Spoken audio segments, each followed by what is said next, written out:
여러분 안녕하십니까, 정관용입니다. 사건 번호 2024 헌나8 피청구인 윤석열.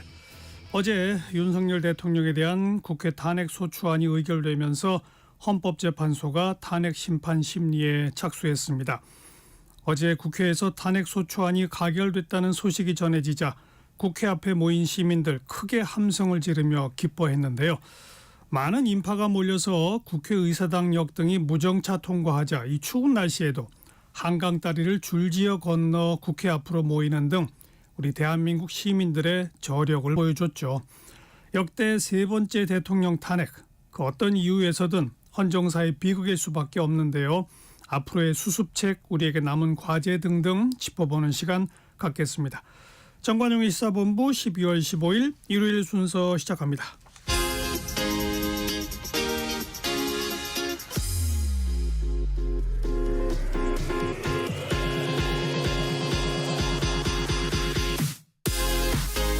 대한민국 시사의 중심, 토요일 일요일 낮 12시 10분 KBS 1라디오 정관용의 시사본부. 탄핵안이 통과되는 그 생생한 현장의 소리들 다시 또 들어봅니다. 곽지연의 긴급 주간 뉴스 브리핑. 곽지연 리포터 어서 오세요. 네, 안녕하세요. 네, 윤석열 대통령 탄핵 소추안 국회 본회의 통과했죠. 네, 이 재적의원 300명 전원이 무기명 투표에 참석한 가운데 찬성 204표, 또 반대 85표, 기권 3표, 무효 8표로 집계가 됐습니다. 윤석열 대통령 탄핵 소추안이 국회에 가결돼서 대통령 직무 정지가 됐고요. 또 헌법재판소의 판단이 나올 때까지 한덕수 총리가 대통령 권한을 대행하게 됐습니다. 국회 표결 현장의 소리 어제 14일 토요일 KBS 9시 뉴스로 들어보겠습니다. 대통령 윤석열 탄핵 소추안은 가결되었음을 선포합니다. 윤석열 대통령에 대한 두 번째 탄핵 소추안이 국회에서 가결됐습니다. 지난 3일 윤석열 대통령이 비상계엄을 발표한 지 11일 만이자 첫 번째 탄핵 소추안이 여당 의원 대부분이 불참한 가운데 투표 불성립으로 폐기된 지 일주일 만입니다. 이번엔 재적 의원 300명 전원이 탄핵안 표결에 참여했고 찬성 204명, 반대 85명, 기권 3명, 무효 8명으로 가결돼 국회를 통과했습니다. 야권 의원이 192명인 점을 감안하면 여당에서 최소 12명이 찬성한 것으로 보입니다. 이로써 윤 대통령은 2004년 노무현, 2016년 박근혜 당시 대통령에 이어 세 번째로 국회에서 탄핵안이 통과된 대통령이 됐습니다. 윤 대통령의 탄핵 사유로는 위헌적인 비상계엄을 선포해 내란죄를 저질렀다는 내용이 적시됐습니다. 윤석열은 12.3 비상계엄 내란을 일으켜 헌정질서를 마비시켰습니다. 헌정질서를 파기한 윤석열을 탄핵하는 것은 헌정질서를 회복하는 길입니다. 두 번째 표결 끝에 탄핵 소추안이 국회를 통과함에 따라 이제 윤 대통령은 헌법재판소의 탄핵 심판을 받게 됐습니다. KBS 뉴스 박영민입니다. 돌이켜보면 비상계엄이 선포되고 윤 대통령의 권한이 정지되기까지 대한민국은 참 혼란 그 자체였죠. 네, 지난 3일 밤 10시 30분 비상계엄부터 어제 두 번째 탄핵 소추안 표결까지 이 정치권은 정말 급박하게 돌아갔습니다. 어제 KBS 9시 뉴스로 그 숨가빴던 12일의 순간들 들어보시죠. 종북 반국가 세력들을 일거에 척결하고 자유 헌정 질서를 지키기 위해 비상계엄을 선포합니다. 예상치 못한 한밤의 비상계엄령에 서둘러 국회에 모인 의원들. 국회의 의결에 따라 대통령은 즉시 비상계엄을 해제해야 합니다. 이제 비상계엄 선포는 무효입니다. 비상계엄 사태는 2시간여 만에 국회에서 해제 요구안이 의결됐고 6시간 만에 윤 대통령이 해제를 선포했습니다. 국회의 계엄 해제 요구가 있어 계엄 사무에 투입된 군을 철수시켰습니다. 계엄 해제 반나절 만에 야당이 윤 대통령 탄핵 소추안을 발의했고 지난 7일 국회에서 표결이 이뤄졌지만 여당의 반대로 폐기됐습니다. 야당은 굽히지 않았습니다. 대한민국 최악의 리스크가 되어 있는 윤석열 신을 반드시 탄핵하겠습니다. 이에 맞서 국민의힘이 내세운 건 대통령의 조기 퇴진이었습니다. 질서 있는 대통령 조기 퇴진으로 대한민국과 국민들께 미칠 혼란을 최소화하면서 임기 단축을 포함한 모든 거취를 대통령이 당에 이름했다는 거였는데 갑자기 대통령의 말이 달라졌습니다. 대한민국의 미래를 위협하는 일만큼은 어떤 일이 있어도 막아야 합니다. 저는 끝까지 싸울 것입니다. 이런 가운데 야당은 탄핵안을 재상정했고 다시 투표가 이뤄졌습니다. 탄핵 부결이란 국민의힘 당론은 여전했지만 자율투표에 맡긴 결과는 가결이었습니다. KBS 뉴스 김진희입니다. 윤 대통령은 탄핵안이 통과된 직후 또 입장을 냈죠. 네, 탄핵안이 국회를 통과한 지 1시간 후에 윤석열 대통령 입장 발표했습니다. 그동안의 노력이 허사로 돌아갈까 답답하다며 결코 포기하지 않겠다. 마지막 순간까지 국가를 위해 최선을 다하겠다. 이렇게 말을 했습니다. 자세한 내용은 어제 14일 KBS 9시 뉴스로 들어보시죠. 탄핵안 가결 약 1시간 후 윤석열 대통령은 5분가량의 담화문을 통해 입장을 밝혔습니다. 수출이 살아나면서 경제가 활력을 되찾고 조금씩 온기가 퍼져나가는 모습에 힘이 났습니다. 무너졌던 원전 생태계를 복원시켜 원전 수출까지 이루어냈습니다. 윤 대통령은 특히 4대 개혁과 한미일 공조를 위해 밤낮 없이 뛰었다며 미래를 향한 여정은 멈춰서는 안 된다고 말했습니다. 저는 결코 포기하지 않겠습니다. 저를 향한 질책, 격려와 성원을 모두 마음에 품고 마지막 순간까지 국가를 위해 최선을 다하겠습니다. 윤 대통령은 공직사회를 향해서는 한덕수 권한대행을 중심으로 맡은 바 소임을 다해달라고 말했습니다. 탄핵 소추안을 통과시킨 정치권에 대해서는 모호한 당부의 말을 남겼습니다. 이제 폭주와 대결의 정치에서 수구위와 배려의 정치로 바뀔 수 있도록 정치 문화와 제도를 개선하는 데 관심과 노력을 기울여 주시기 바랍니다. 취임 후 949일 만에 직무가 정지된 윤 대통령은 이제 헌법재판소에서 복귀 여부를 다투게 됐습니다. KBS 뉴스 정세배입니다. 민주당을 비롯한 야당들은 국민의 승리라면서 탄핵안 가결을 일제히 환영했죠. 네, 민주당 의원들은 탄핵 소추안 통과 뒤에 국회 본회의장 앞에 모여서 국민의 승리라면서 고개 숙여 인사를 했습니다. 이재명 대표는 국회 앞에 모인 시민들 앞에 서서 승리를 자축만 할 게 아니라 윤 대통령 파면 처분까지 함께 싸워야 한다고 말했습니다. 그 외 야당 대표들의 목소리 어제 KBS 9시 뉴스로 들어보겠습니다. 국민들께 인사! 탄핵 소추안이 가결되자 더불어민주당은 국민의 승리라고 강조했습니다. 민주주의 수호를 목 놓아 외쳐주신 국민 여러분들이 계셨기에 대한민국 민주주의는 또 한 번 승리의 역사를 만들 수 있었습니다. 국회 앞 집회 현장을 찾은 이재명 민주당 대표는 국민이 나라의 주인이라며 감사 인사를 전했습니다. 우리 국민들은 아름다운 불빛으로 이 나라의 주인이 국민임을, 이 나라의 역사의 주인이 바로 우리 자신임을 확실하게 증명하는 바로 그 역사의 현장에 우리가 서 있지 않습니까? 다른 야당도 한 목소리로 국민의 승리라며 탄핵안 가결을 환영했습니다. 가슴 졸였을 국민 여러분, 드디어 이뤄냈습니다. 모두 위대한 국민의 승리입니다. 국민 여러분, 위대한 촛불 시민 여러분, 정말 감사합니다. 여러분이 역사의 승리자입니다. 보수 성향 개혁신당도 마찬가지였습니다. 탄핵 소추안이 방금 국회에서 가결되었습니다. 조금 늦었지만 천만 다행입니다. 국민 여러분 정말로 고생 많으셨습니다. 야권은 탄핵 심판을 맡을 헌법재판소에도 파면 결정을 내려달라고 촉구했습니다. 야권은 윤석열 대통령 탄핵안 가결은 끝이 아니라 시작이라며 내란 사태의 전모를 밝히기 위한 특검 구성에도 최대한 속도를 내겠다고 강조했습니다. KBS 뉴스 김청윤입니다.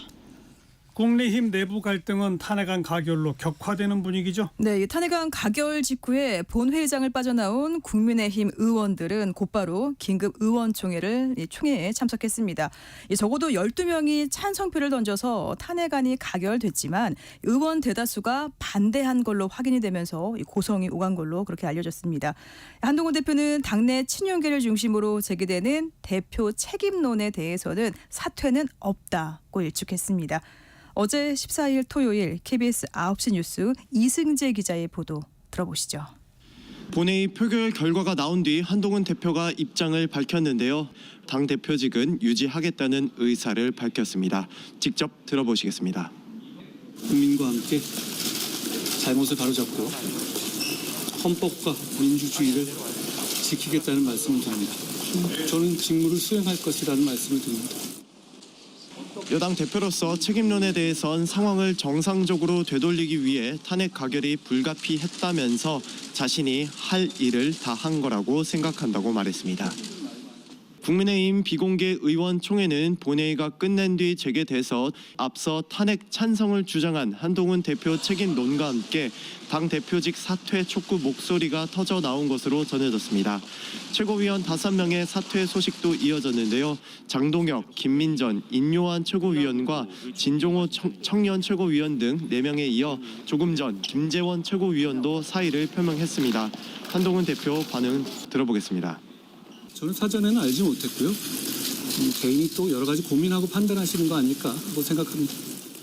국민의힘 당원 당규상 최고위원 5명 가운데 4명이 사퇴 시 비상대책위원회로 전환되게 돼 있어 한동훈 지도 체제는 붕괴 위기에 놓인 상황입니다. 네, 곽지연 리포터 수고하셨어요. 네, 고맙습니다. 정관용의 시사본부 듣고 계십니다. 12시 22분 지났네요. 기상청 교통정보센터 차례로 연결합니다. 먼저 기상청의 강혜정 씨. 네, 날씨 정보입니다. 오늘 오전까지는 수도권에 비나 눈이 약하게 내렸고요. 영서와 충청, 전북 경남 내륙에는 오후까지 눈이 조금 내리겠습니다. 제주 산지는 밤까지 1에서 5cm의 눈이 쌓이거나 5mm 정도의 비가 내릴 걸로 보여집니다. 충청과 전북에는 이미 많은 눈이 쌓여 있는 상태고 또 빙판과 도로 살얼음이 나타나는 곳이 많겠습니다. 교통안전에 유의하셔야겠습니다. 먼 바다를 중심으로 풍랑이 높은 곳이 아직도 꽤 있습니다. 또 해안에서도 주의하셔야겠고요. 지금 동해안을 중심으로는 대기가 건조한 상태라 산불 등 화재 예방에 주의하셔야겠습니다. 바람은 계속해서 강하게 불고 있는 중이고요. 오늘 낮 기온은 3에서 10도 분포로 서울은 5도로 예상됩니다. 어제와 비슷하거나 조금 높겠습니다. 오늘 눈 내리는 지역은 대부분 1cm 미만 혹은 1cm 정도 내릴 걸로 보여집니다. 오늘 날씨는 흐리지만 수도권부터 맑아지기 시작해서 내일은 맑은 가운데 기온이 약간 더 떨어지겠습니다. 지금 서울의 기온은 3.9도입니다. 날씨 정보였고요. 다음은 이 시각 교통 상황 알아보겠습니다. KBS 교통정보센터의 유하영 씨입니다. 네, 이 시각 교통정보입니다. 이 시각 서울 시내에서는 올림픽대로 공항 방향 반포대교 4차로에서 공사합니다. 동호대교부터 막히고요. 강변북로 일산 가는 길 동호대교에서 한강대교까지 밀립니다. 서부간선 지하도로 금천 쪽으로 1차로에 고장난 차가 서 있습니다. 고속도로도 돌발 구간이 많은데요. 광주 대구고속도로 대구 쪽으로 남원나들목에서 사고 나면서 1차로가 막혀 있습니다. 차로 변경에 유의하셔야겠고요. 중부 내륙고속도로 양평 쪽으로 북상주 나들목 가기 전에 발생한 사고로 공검터널부터 정체가 이어집니다. 서해안고속도로 서울 방면 화성휴게소에서 8탄 분기점까지 밀리는데 8탄 분기점에서 발생한 사고의 여파입니다. 지금은 갓길로 옮겨서 처리하고 있고요. 더 가서 일직에서 금천까지도 속도 떨어집니다. KBS 교통정보센터였습니다.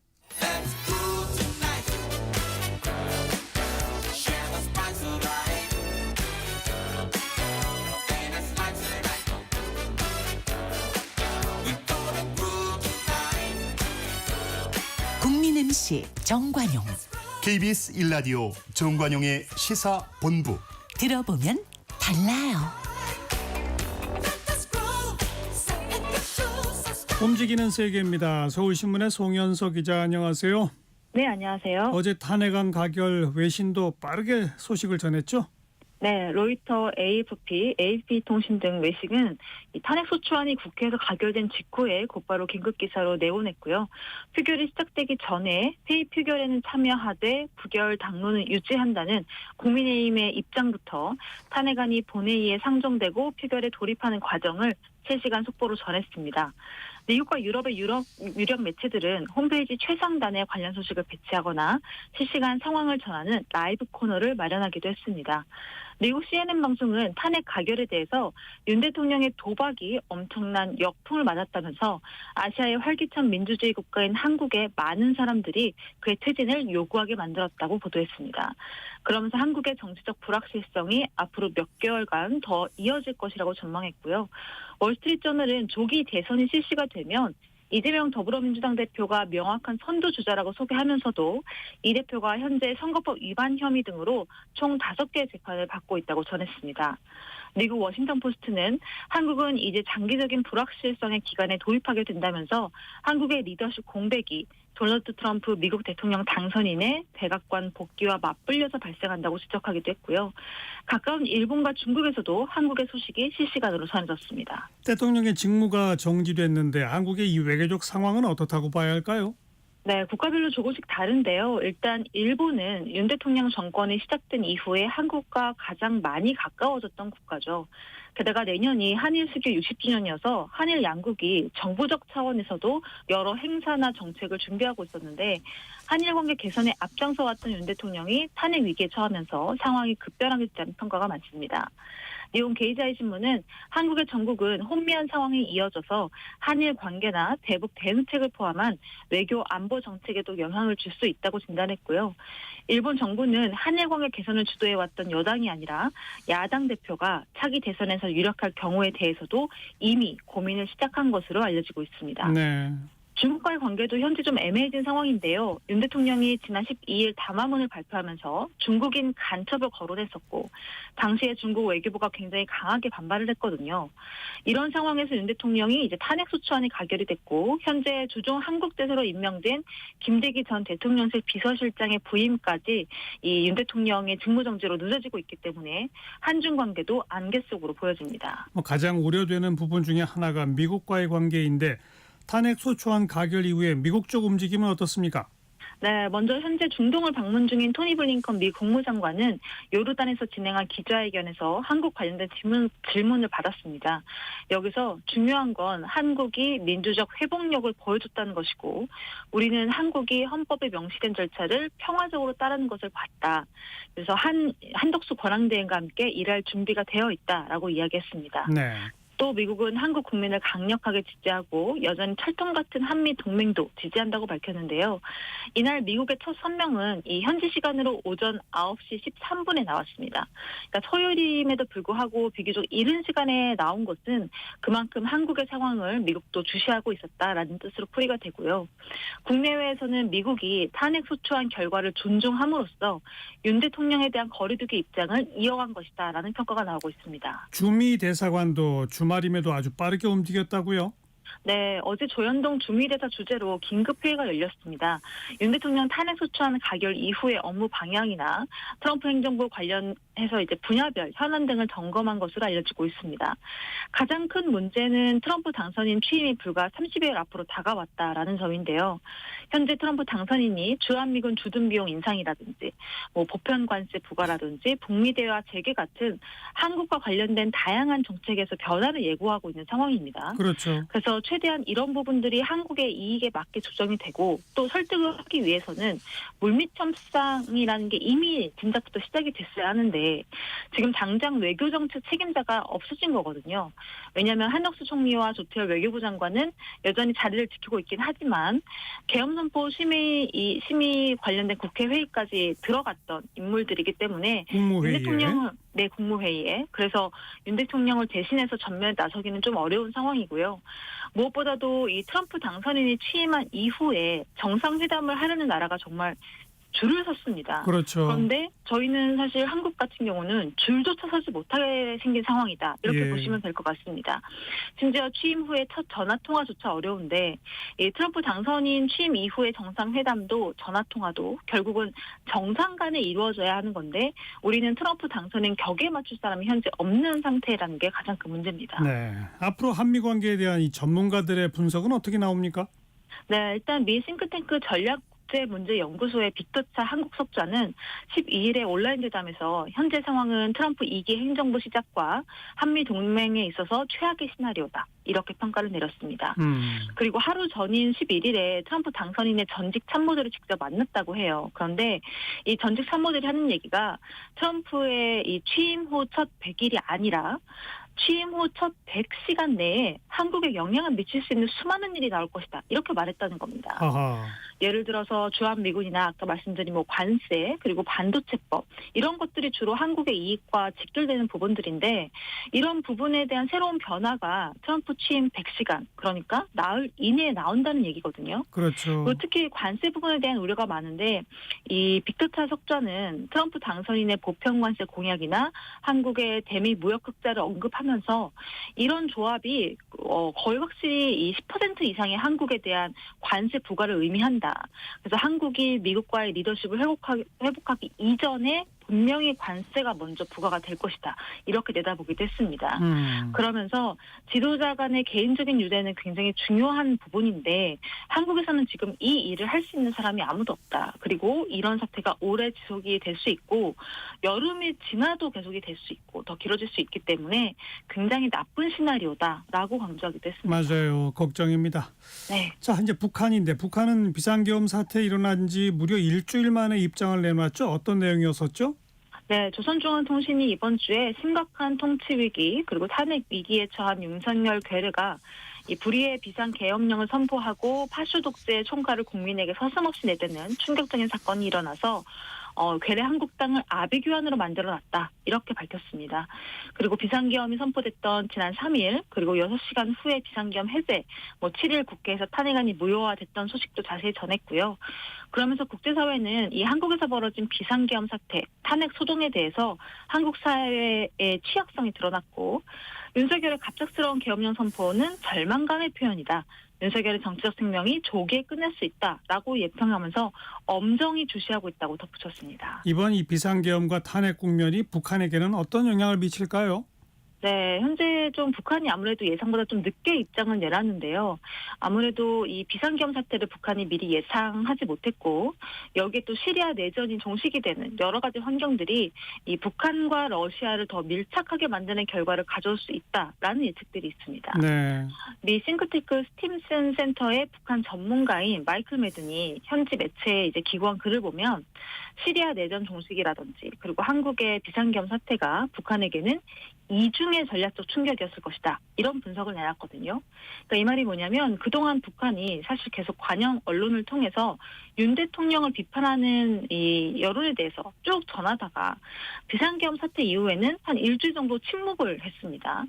그런데 북한이 이렇게 침묵하게 된 건 한국을 포함한 국제사회가 예상보다 너무 빠르게 달라졌던 면 때문이다라고 분석을 한 거예요.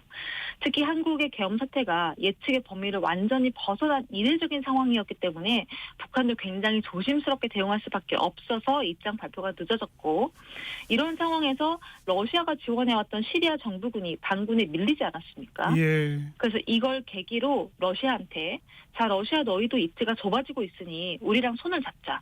기술이나 국방 면에서 더 많이 협력하자 이렇게 설득을 하면서 탄도미사일을 포함해서 무기 체계를 더 많이 확대하려는 그런 시도를 할 수 있다라는 예측들이 나오고 있습니다. 네. 방금 언급됐던 중동의 그 시리아 아사드 정권 붕괴 그 배경에 미국이 있다 이런 주장이 나왔다고요? 맞습니다. 하메네이 이란 최고 지도자가 이번 주에 미국과 이스라엘이 아사드 정권이 붕괴하는데 일종의 간섭을 했다라는 증거가 분명히 있다 이렇게 주장을 했습니다.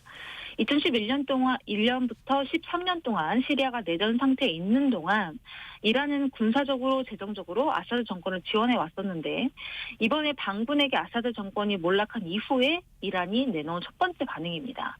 하메네이 최고 지도자는 아사드 정권이 반군에 의해서 무너진 건 1차적인 책임은 서방 강대국에 있고 저항성천은 압박받을수록 더 강해진다면서 일종의 반격의 여지를 남기기도 했습니다. 실제로 이스라엘의 움직임이 있었나요?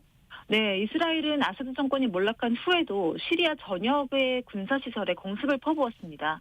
시리아 내에서도 특히 악명이 높은 아사드 정권의 화학무기 연구시설도 이번 폭격 대상에 들었습니다.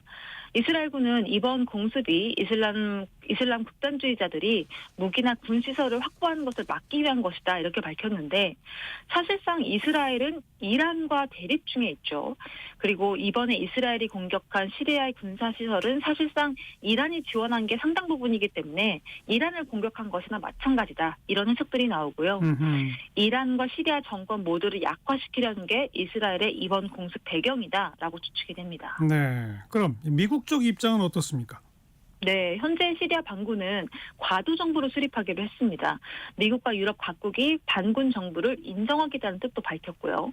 이번 주 토니 블링컨 이 국무부 장관이 미국은 시리아 국민이 주도하는 정치적 전환에 대한 전폭적인 지지를 재확인한다라면서 반군에게 다시 한번 힘을 실어줬습니다. 다만 여전히 여러 불씨가 남아있긴 한데요. 일단 시리아 반군이 정권을 잡으면서 시리아 내의 다른 테러 단체들이 또 움직일 수 있다라는 우려가 있기 때문에 현재 미국 정부가 이 국가안보보좌관은 중동으로 급파를 했고요. 이스라엘도 이제 말씀드린 것처럼 유사한 이유로 공습을 가한 겁니다. 정권을 잡은 시리아 반군이 여성 히잡 강제 착용 해제 같은 어떤 포용 정책을 내세워서 시리아 내부나 국제사회에서 지지를 받으려고 노력은 하고 있는데 사실 너무 오랫동안 내전이 진행된 국가이기 때문에 국민들의 삶이 굉장히 피폐해져 있고요. 게다가 시리아가 워낙 다민족의 다정부 국가입니다.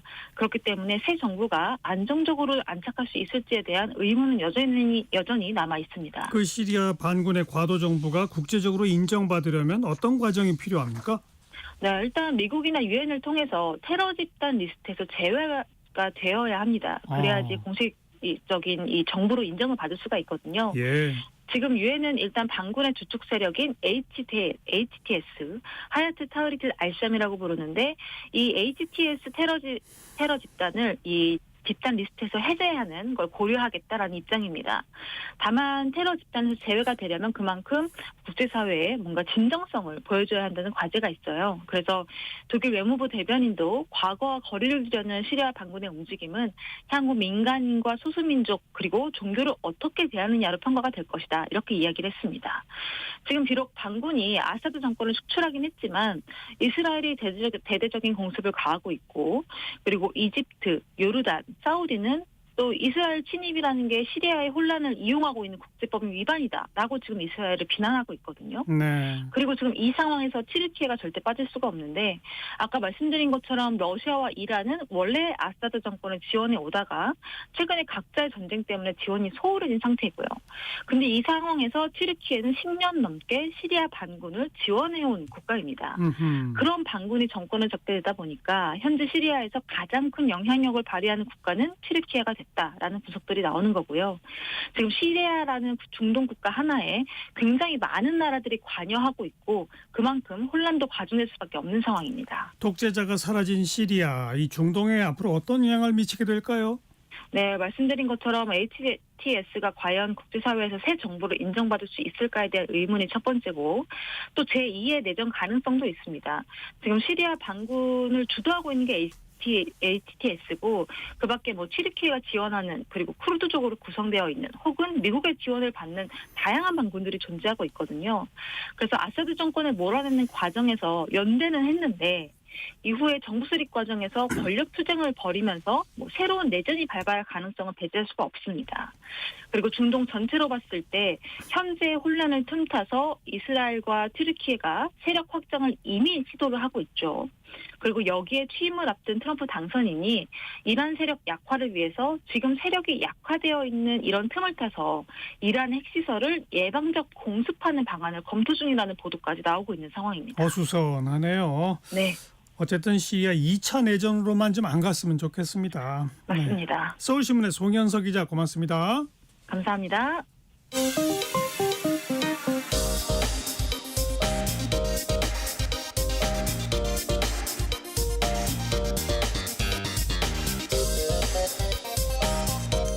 체크. 진짜 뉴스. 정관용의 시사본부 KBS 1라디오. 들어보면 압니다. 아무튼 경제 코너입니다. 그동안 우리 증시 저평가의 원인이다 이런 지적을 받아온 기업의 이 지배구조, 그 문제를 개선하기 위한 법 개정안이 상법 개정안이죠. 야당은 추진하고 있는데 정부 여당이 반대해 왔었죠. 하지만 이제 탄핵이 가결됐기 때문에 상법 개정안이 급물살을 타게 된 그런 형국입니다. 오늘 요 얘기 좀 나눠보죠. 김원장 전 KBS 기자, 안녕하세요. 안녕하세요. 네, 그러니까 코리아 디스카운터 일명, 그것의 가장 큰 이유가 네. 기업 지배 구조니까 이 지배 구조를 바꾸는 방법이 상법 바꾸자는 거다 이거죠. 그렇습니다. 이제 선진국은 보통 이제 오너 그 지배주주는 경영에 참여하지 않고 이렇게 지켜보고 있다가 이익이 나오면 그 갖고 있는 많은 지분만큼 이익을 챙겨가는, 그러다 보니까 이 사회는 어떻게 하면 빨리 주가를 올리고 대주주들 또는 주주들에게 이익을 많이 안겨줄까, 이렇게 경영이 된다면 예. 우리는 이제 오너가 최대 주주가 직접 경영을 하니까 아무래도 장단점이 있죠. 빠르고 확실한 의사결정, 그리고 기업의 당장 오늘보다 먼 미래를 생각하는 투자, 이런 장점이 있는데 근데 이제 문제는 이게 물려받은 오너가 능력이 있으면 이게 진짜 이게 효과도 좋고 효율적인데, 근데 이 능력이 없는 오너가 물려받아 버리면 그러면 이게 참 선진국의 어떤 이사회 중심 경영보다는 경쟁력에서 근본적으로 밀릴 수밖에 없고, 지금 이제 우리 시장에서도 잘 나가는 대기업 못 나가는 대기업 다 부모님으로부터 물려받은 건데, 총수들의 능력에 따라 너무 이게 성과가 뚜렷하게 드러나고 있거든요. 맞아요. 예, 그래서 이게 회사의 주인이 근본적으로 누구가 이걸 경영을 해야 할까? 우리만 톡톡하게 오너가 경영을 하고 있기 때문에, 그러다 보니까 이제 결국 그 문제가 코리아 디스카운트를 불러오고, 그러면 어떻게 해야 되느냐? 상법을 고치자, 이렇게 이야기가 나오는 것 같습니다. 그 민주당이나 시민단체들이 말하는 상법을 바꿔야 할 필요성, 이유는 뭡니까? 예를 들면 이제 과거에 LG 화학에서 LG 에너지 솔루션이 이제 물적 분할되는 과정처럼 다수 주주들의 의견을 묻지도 않고 지분이 5% 10%밖에 없는 대주주 뜻대로 회사에서 알짜배기 배터리 부분을 떼서 LG 에너지 솔루션을 LG 화학에서 떼가니까, 맞아요. LG 화학의 주주들은 가만히 앉아서 LG 화학이라는 그 정말 초우량 기업이 지금 주가가 이제 반토막 이하로 떨어졌거든요. 맞아요. 우리 의견 물어보지도 않고, 이거는 회장님만 좋은 결정 아니냐. 그러니까 법을 어디를 고쳐야겠느냐. 헌법의 한 부분. 이사회가 그때 결정을 했는데, 이사회는 당연히 회사를 위해 이제 회사에게 충실해야 할 의무가 있는데, 충실 의무라 그러는데, 그거를 회사에만 충실하니까 주주에게 충실 안 하고 자꾸 소송 가면 주주들은 100명이고 그 대주주는 최대 주주는 1명인데 회사를 위한 결정이었다고 하니까 주주들의 결정이 아닌데도 불구하고 그게 위법 판정이 안 내려지더라. 자, 그럼 상법을 고쳐서 그 문장에 회사의 이익 또 주주들의 이익을 비례해서 충실하게 하자. 이렇게 한 문장 딱 한 문장 집어넣자는 겁니다. 그렇죠. 네, 이제 그렇게 해서 상법을 고치자는 거고, 이제 기본적으로 올해 유독 선진국 증시가 좋았는데 우리 증시만 또 유독 이게 안 좋았잖아요. 그러다 보니까 이제 더 이 상법 개정 목소리에 설득력을 얻고 있습니다. 예를 들어 지금 고려아연 그 경영권 분쟁 겪고 있는 고려아연만 해도 기습적으로 유상증자되는데 그 증자되는 가격이 정말 상식적으로 납득이 안 되는 가격이고, 최근에도 이스페타시스라는 우량 기업인데 5,500억 원을 유상증자했습니다. 그러니까 기존 주식의 31%를 증자했는데, 이게 무슨 말이냐면 제가 쉽게 설명드리면 학교 친구들이 91명이 모여서 한 명이 이제 회장을 하고 똑똑한 친구가, 그래서 100주를 발행했다, 주식회사. 그래서 다른 친구들은 한 주씩, 회장 친구는 10주. 해서 91명이 회사를 만들었는데 예. 저도 이제 한 주 갖고 참여한 거죠. 그 친구가 믿을만 하니까. 예. 근데 그 회장 친구가 갑자기 우리들 모르게 친구 90명 모르게 저쪽 가가지고 30주를 더 발행해서 누군가에게 주식을 또 팔아버리는 거예요.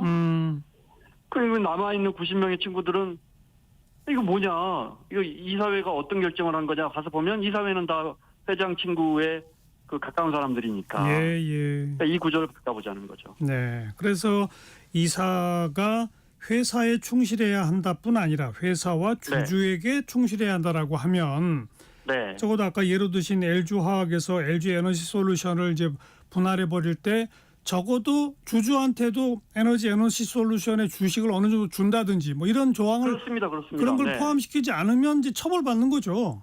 그렇습니다. 그럼 이사회는 그 처벌이 무서워서 그런 결정을 못하거나 그렇죠. 좀 더 다른 방법으로 회사를 분할하거나 그렇죠. 아니면 말씀하신 것처럼 주주들에게 다른 혜택을 주거나 예. 그런 쪽으로 나아갔겠죠. 그래서 알겠습니다. 이제 어떻게 보면 LG화학이라는 정말 우리 다수성과를 안에 드는 우량 기업이 에너지 솔루션을 물적 분할하는 과정에서 우리가 이거 좀 잘못된 것 같다라고 하고 사실 또 해외에 있는 수많은 펀드들도 야, 한국은 저게 되네. 말도 안 되죠. 선진국은 저게 어떻게 될까 하는데 한국은 저게 되네 하면서 예. 야, 한국의 우량 기업에 투자할 때는 상당히 리스크가 있다. 이게 이제 아주 그 계기가 됐습니다. 네. LG 엔솔 문제가. 네, 그래서 네. 이제 더 이 문제가 더 불거진 거죠. 바로 그게 이제 이른바 주주 충실 의무 조항인 거고 그밖에 뭐 3% 룰이라는 것도 있더라고요. 이건 뭡니까? 네, 뭐 어렵지 않습니다. 예를 들어 회장님 지분이 뭐 5%다, 10%다, 12%다 해도 감사위원 한 명, 이사회에서 감사위원회에 들어가는 한 명 정도는 좀 반대 목소리 하는 소액 주주들이나 펀드가 뽑은 이사 한 명은 좀 들어가게 하자. 그런데 이제 아시다시피 주식회사에서 한 주는 한 표의 의결권만 있지 않습니까? 예. 그러니까 당연히 대주주들이 이길 수밖에 없습니다. 왜냐하면 소액 주주는 뭉치기가 어려우니까요. 그죠? 예. 그러니까 그래서 그럴 때는 회장님 지분을 감사위원 그 한 명 딱 뽑을 때는 다른 때는 다 인정해주고 예를 들어 회장님 지분이 12%다 5호 지분 하면 딱 3%만 인정을 해주는 겁니다. 아하. 그러면 나머지 소액 주주나 펀드들이 힘을 합쳐가지고 3.5%만 뭉치면 그 감사위원 A라는 감사위원 투표할 때 이길 수 있으니까 대주주를. 알겠어요. 그래서 감사위원 한 명을 딱 뽑아 놓으면 이제 한 명이라도 그 이사회에 회장님 편엔 이사회에 한 명이라도 진출시키자 이런 방법입니다. 근데 이렇게 해놨는데 사실 그동안은 이게 유명무실했습니다. 왜냐하면 그 이사회 안에서 그 감사위원을 뽑을 때 3% 룰을 적용하거든요. 근데 이사회 10명 중에 한 명 뽑는다 그러면 그 이사회 10명은 이미 또 다 그 회사 편에 이사분들이 뽑혀 있고 그 중에서 한 명을 3%로 적용해봤자 알겠어요. 그래서 지금은 이제 분리선출합니다. 밖에서 분리선출합니다. 네네. 어쨌든 3% 룰은 대주주 지분이 아무리 많아도 감사위원 뽑을 때는 3%만 이거죠. 네. 그다음 또 하나가 집중 투표제 이건 이미 도입이 된 거죠. 그렇습니다. 많이 들어보셨을 것 같고 도입된 지 10년도 넘었고 지금 뭐 많이 씁니다. 그런데 주로 어떤 회사가 이사회 때 이걸 쓰느냐 가만히 보면 주인 없는 회사라 그럽니까? 오너 없는 포스코라든지 KB금융 같은 우리 대기업 중에서는 SK그룹의 일부 계열사 정도만 집중 투표제를 씁니다. 그래서 이렇게 이해하시면 됩니다. 한 주당 한 표잖아요. 그런데 예를 들어 오늘 이사를 선출하는데 후보가 1번 후보가 이효리, 2번 후보가 아이유, 3번 후보가 이문세 후보가 감사 후보가 나왔습니다. 감사위원 후보가. 그러면 제가 이효리 이사 감사위원 후보 투표합니다 할 때 저도 한 표를 던질 것이고 아이유 후보 투표 이렇게 하면 당연히 또 주식수가 많은 지배주주가 유리하겠죠. 그런데 집중투표제는 이효리 감사 후보 할 때 제가 표를 던지지 않고 안 해도 됩니다. 아이유 할 때도 안 해도 됩니다. 내가 만약에 이문세라는 감사위원을 뽑고 싶으면 안 하고 있다가 나머지 3표를 한꺼번에 이문세라는 후보에게 던질 수 있습니다. 몰아준다. 그렇습니다. 몰아줄 수 있는 겁니다. 그렇게 해서 주식수가 많지 않은 펀드나 소액 주주들도 아까 말씀드린 것처럼 한 명만 좀 당선될 수 있게 이게 집중투표제인데 실제 이건 뭐 조금씩 적용이 되고 있습니다. 전에 SM 이수만 씨 주주총회 때도 좀 반영이 됐었고 그런데 이제 민주당 개정안을 보면 그렇게 해서 한 명 정도는 뽑는데 이게 유명무실하니까 이걸 좀 현실화 시켜보고 또 그 사회이사를 2명까지 늘려보자. 이게 개정안입니다. 알겠습니다. 재계가 여기에 반대하는 논리는 뭐예요? 기본적으로 펀드나 투기 세력이 들어와서 한 명이 이제 그 사람 투기 세력이 지지하는 감사위원이 우리 이사회에 딱 앉아 있으면 기업의 내무 비밀 이런 걸 다 빼가 버릴 거 아니냐. 또 뭐 좀 하려고 그러면 다 반대 의견을 내면서 뭔가 펀드 좋은 일을 해라고 압력을 넣지 않을 거 아니냐. 또 반도체 산업 같이 우리는 이제 주로 투자에 엄청 거액이 들어가는 그런 산업이 우리는 많은데 자꾸 미래를 위해서 돈을 아껴놔야 되는데 자꾸 이 밸류업 하자, 주주들 환원하자, 배당 더해라, 고간에 돈 있지 않느냐, 뭐 이렇게 돼서 근본적으로 경쟁력을 잃게 되는 거 아니냐. 미국 같은 데는 오히려 대주주에게 의결권 더 주는 차등 의결권이나 이런 게 있는데 왜 그렇게 그런 건 수평 비교를 안 해주느냐, 뭐 이런 입장인 거죠. 사실 또 윤석열 정부도 처음에는 상법 개정 필요하다고 잘 안 하셨어요? 그렇습니다. 대통령이 올 초 1월 2일에 정확하게 사실은 이 논란의 군부를 짚인 주인공은 윤 대통령입니다. 그때 뭐라고 했냐면 이사회가 의사결정 과정에서 소액 주주의 이익을 책임 있게 반영할 수 있도록 상법 개정을 추진하겠습니다라고 분명하게 밝혔습니다. 그랬죠. 네, 그리고 이제 금감원장 이복현 금감원장 역시 가는 곳마다 너무 강력한 의지를 펼쳐서 심지어 우리 언론이 금감원장이 그거 하는 자리냐, 금융위원장도 아닌데 이렇게까지 이 지적이 나왔었는데 그러다 입장이 바뀌었죠. 바뀌었습니다. 네. 점점 누그러져서 지금은 뭐 반대쪽에 더 가깝습니다. 그런데 민주당은 이 탄핵 이후에도 상법 개정은 추진하겠다는 입장 맞습니까? 그렇습니다. 네, 정부는 이제 상법 개정안 대신에 자본시장법 개정해서 좀 복잡하니까 간단히 말씀드리면 좀 아주 그 분할 합병하는 그것만 못하게 그것만 제한하자는 건데 민주당은 통과시킬 것 같습니다. 개헌 이후에도 민주당 정책위에서 이거 하겠다고 했으니까 그리고 이제 대통령이 이거 통과돼도 거부권 행사 못하니까 아마 통과될 가능성이 높습니다. 그리고 외국의 뭐 많은 기업들은 이미 다 하고 있는 제도 아닙니까? 그렇습니다. 이 아까 말씀드린 주주의 충실 의무라는 문장 자체가 들어갔느냐 안 들어갔느냐 이 문제지 사실은 뭐 선진국에서는 매우 당연하게 받아들여지는 제도입니다. 우리도 해야죠 그럼. 네. 자, 김원장 전 KBS 기자 고맙습니다. 고맙습니다. 네, 호세 펠리치아노의 펠리스 나비다드 들으시고요. 1시 2부에 다시 옵니다.